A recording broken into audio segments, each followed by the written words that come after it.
Hey guys, মই সাহিল আৰু আপোনালোকে চাই আছে নলেজ আছাম। বন্ধু বান্ধৱীসকল, আজি মই আপোনালোকক ক'ব বিচাৰিম যে আমাৰ ৰেলগাড়ীসমূহ অৰ্থাৎ আমাৰ যিবিলাক ট্ৰেইন আছে, অৰ্থাৎ আমি সহজ ভাষাত ট্ৰেইন বুলি কওঁ, সেই ট্ৰেইন অৰ্থাৎ ৰেলগাড়ীসমূহে আমাৰ ৰাস্তাত চলিব পাৰে নে নোৱাৰে। আপোনালোকে হয়তো ভাবিছে এয়া যে কি ক'ব আহিছে। আপোনালোকে হয়তো চিধা চিধি উত্তৰ দি দিব যে ৰেলগাড়ী এখনে ৰাস্তাৰে চলিব নোৱাৰে। কিন্তু কিয় নোৱাৰে, ইয়াৰ কাৰণসমূহতো আমি জানিব লাগিবনে? তো বলক আমি দেৰি নকৰি আমি আমাৰ আজি ভিডিঅ'টো আৰম্ভ কৰোঁ। বন্ধু বান্ধৱীসকল, আপোনালোকে সকলোৱে জানে যে ৰেলসমূহ অৰ্থাৎ ৰেলগাড়ীসমূহ সাধাৰণতে লোহেৰে নিৰ্মিত ৰেলৱে ট্ৰেকছৰ ওপৰেৰে চলে। ৰেলৱে ট্ৰেকছৰ ওপৰেৰে চলে। কিন্তু যদি বন্ধুসকল এই ৰেলসমূহ যদি আমাৰ ৰাস্তাৰে চলে, তেতিয়া কি হ'ব জানেনে? এই ৰেলসমূহৰ বহুত ওজন। বহুত ওজন কাৰণ সেই সমস্ত ৰেলগাড়ীখন লোহেৰে নিৰ্মিত হয় আৰু তাৰ চকাসমূহ একদম লোহেৰে নিৰ্মিত, যাৰ ফলত বহু সংখ্যক ওজন থাকে এখন ৰেলগাড়ীৰ। কিন্তু যদি সেই ৰেলগাড়ীখন আমাৰ ৰাস্তাত চলিবলৈ লয়, তেন্তে কি হ'ব জানেনে? সেই লোহেৰে নিৰ্মিত চকাসমূহ বহুত সৰু চকা, সৰু মানে বহুত মানে আৰু একদম মানে ডাঙৰে চকাটো, কিন্তু একদম আৰু হেৰি টাইপৰ আৰু বেছি বহল নাথাকে চকাটোত। যেনেকৈ আমাৰ গাড়ীৰ চকা থাকে সাধাৰণতে, কিন্তু বহুত মানে মানে কম বহলৰ চকা, যাৰ ফলত আমাৰ ইমান ওজন থকা গাড়ীখন আমাৰ ৰাস্তাত ভাল চলিব নোৱাৰিব, অৰ্থাৎ আমাৰ মাটিত বহি যাব। আমাৰ মাটিত বহি যাব ইমান গধুৰ হোৱাৰ বাবে, অৰ্থাৎ ইমান ওজনৰ বাবে।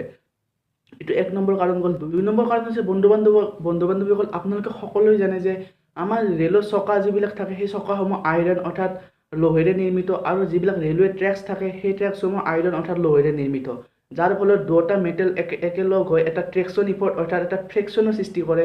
ফিজিক্সৰ ভাষাত এটা ফ্ৰেকশ্যনৰ সৃষ্টি কৰে, যাৰ ফলত এটা ট্ৰেকশ্যন ইফৰ্ট পায় আৰু তাৰ ফলত আমাৰ ট্ৰেইনসমূহ আগুৱাই যাব পাৰে।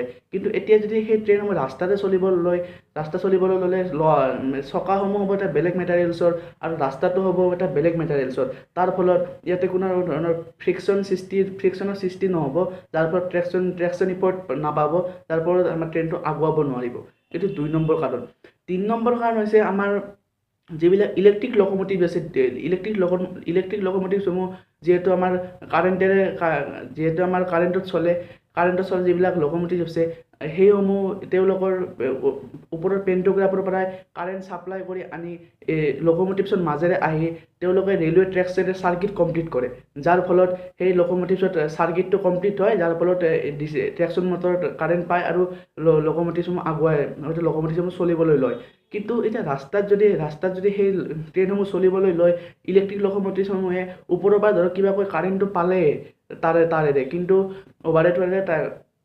কাৰেণ্টটো পালেই কিন্তু আমাৰ ৰাস্তাটো লোহৰ নহয়, যাৰ বাবে তেওঁলোকৰ চাৰ্কিটটো কমপ্লিট কৰিবলৈ নোৱাৰিব, যাৰ ফলত হয়তো ট্ৰেইনখন আমাৰ ৰাস্তাৰে চলিব নোৱাৰিব।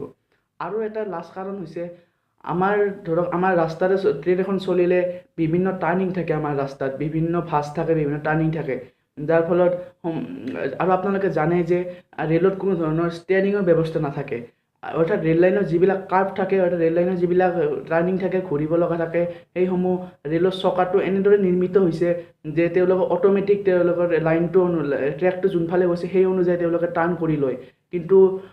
কিন্তু আমাৰ ৰাস্তাত এনেকুৱা নহ'ব, কাৰণ আমাৰ ৰাস্তাত এনেকুৱা ডাইৰেক্ট অট'মেটিক টাৰ্ণ কৰিব নোৱাৰিব, অৰ্থাৎ যাৰ ফলত এটা ষ্টেয়াৰিঙৰ প্ৰয়োজন হ'ব, কিন্তু ৰেলততো এটা ষ্টেয়াৰিং নাথাকে।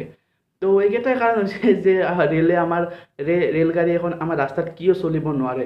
যদি মোৰ ভিডিঅ'টো চাই কিবা অলপ আপোনালোকে শিকিবলৈ পালে, মোৰ ভিডিঅ'টো লাইক কৰক, ভিডিঅ'টো শ্বেয়াৰ কৰক, আৰু মোৰ চেনেল ছাবস্ক্ৰাইব কৰিবলৈ নাপাহৰিব, যাৰ নাম হৈছে নলেজ আছাম। ধন্যবাদ। জয় আই অসম।